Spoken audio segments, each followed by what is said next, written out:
Not really, because immigrants do the jobs that natives don't want to do. So, for example, they'll come and do the low-paid jobs. They'll do the jobs that people in the country don't want to do. So, for example, a lot of immigrants from when I've been learning that they do jobs that are quite low-paid, that don't have many options available to them. So I don't think that immigrants take the jobs of locals.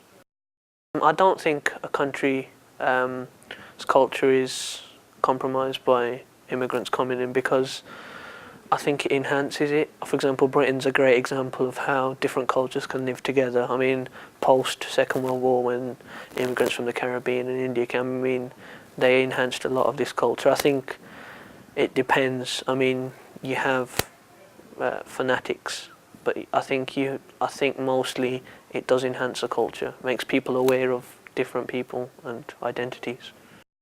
I don't think immigrants make crime problems worse. I think sometimes they add to it, because some people who come here, they may have come from a country that has had a lot of problems, or they may be refugees, so they only know one certain way. But I don't think immigrants are necessarily raising the crime rate. I think that's to do with other factors, other socio-economic factors.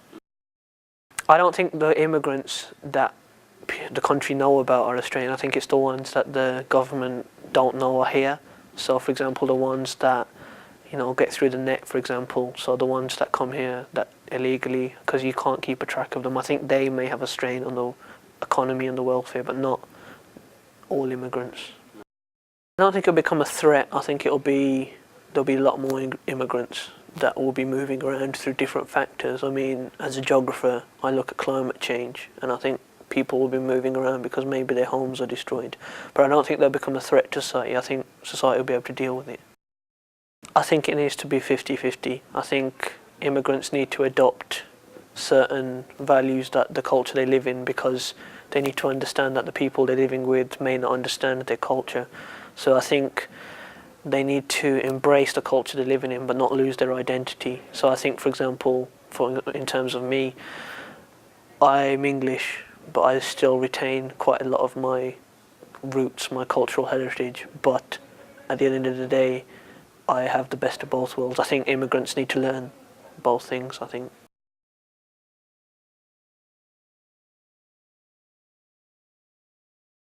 Yes, as a geographer, I think environmental sustainability is a very big thing. I think that you need to look at the future, and you need to help prevent, for example, certain aspects of global warming and climate change. And by contributing to maybe certain schemes, it's an easy way of combating climate change and environmental problems. I personally don't, because I was taught two different theories. Like, I was taught that humankind has the technology to be able to support more and more people.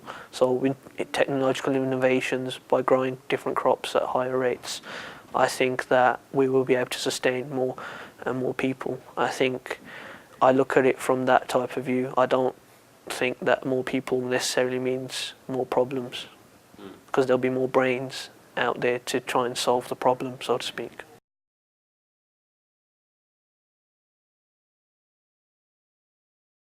I don't think it's the interference. I think it's the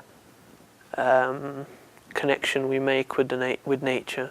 I think sometimes, we maybe use too many resources that have an impact on nature, but I think also that we can learn to coexist without harming the environment too much.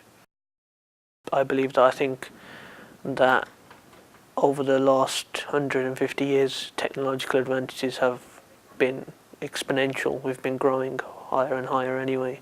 So I think the future only holds even more advances. I think that humankind can help towards making more innovations and more ideas that will help in the future. I think we need to change, because at the moment, I think modern industrial actions, nature isn't coping with what's happening, as we can see from rising CO2 levels, and we can see the atmosphere and the extremes in weather. I think that we need to change, because I think nature, it's reached its tipping point. So, I'd rather we did something now and before something happens, and then we definitely know this is the case.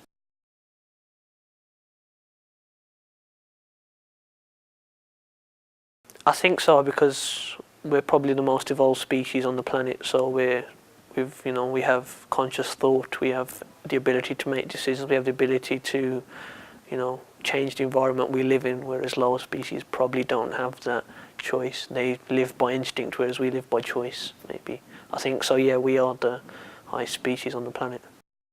Yeah, I think we're already experienced these catastrophes. I mean, the amount of natural disasters that are happening in the past 5 years has increased. I mean, just recently there was an earthquake in Haiti.